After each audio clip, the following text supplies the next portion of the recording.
Hey there folks, video file on YouTube did not recognize the previous version of this, so this is a re-recording of Silent Film Saturday episode number 70, and I apologize for this video not going up yesterday because, man, it was supposed to upload yesterday, but I kept uploading and YouTube's like, it's not working, so I'm just re-recording it just to try it out again. Anyhow, Silent Film Saturday episode number 70, Dr. Jekyll and Mr. Hyde. I'm your host, Joey DeAngelis.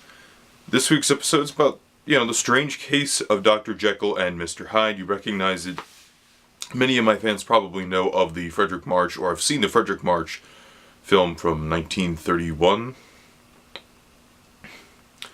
Basically, let me just show you this package. This is from Kino. There might be a Blu-ray in the way, I'm not certain, but this is the DVD that I know best. Also, what's really cool about the disc, don't usually do this, Mr. Hyde, Dr. Jekyll, it's like they're flipped. Even like the Kino logo and DVD, they would normally be like, the DVD logo would be upright, but they're like this, So that's kind of cool. In terms of supplemental content, there's a Stan Laurel parody, Dr. Pickle and Mr. Pride. A 1909 audio recording of the transformation scene, excerpt from another 1920 version, an illustrated essay on the story's origins, and then a Mont Alto score is presented on this disc. I prefer the 1931 version, I think, to put that simply.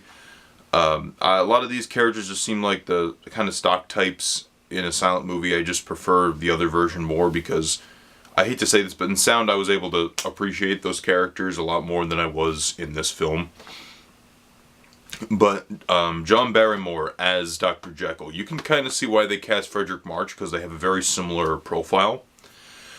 And Barrymore is rather good in the movie. I like him both as Jekyll, and also as Hyde. He looks very creepy. He's just this really, as in the cover, he looks like a monster, but it's not as an excessive makeup as other characters. I'm not saying Chaney was overly excessive with his makeups, but it's just interesting to see something like, a few years later, you have something like Chaney that's like this amazing makeup that's like, oh my god, it's like so intricate and complex.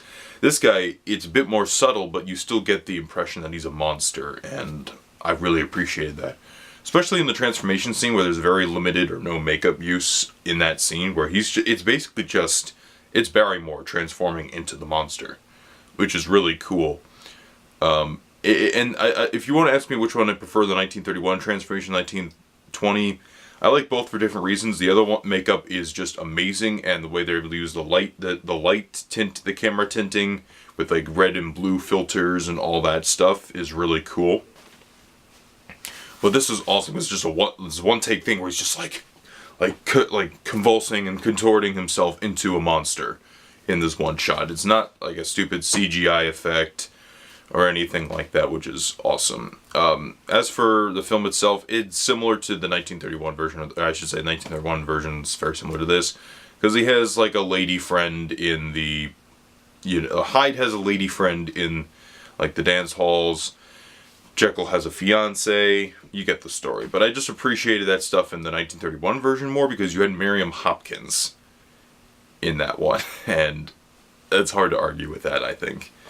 This one, I just feel, I really didn't care for many of the characters in this one as much as I did in the other version. But they weren't terrible. It was just, they're just kind of stock. Everybody was kind of stock in comparison to our lead character, Dr. Jekyll and Mr. Hyde. So that's really all I have to say about this movie. Its highlight is the transformation and Barrymore's performance. The other elements are fine, but I prefer the 1931 version. I'm probably going to watch that version later because I really enjoy that film.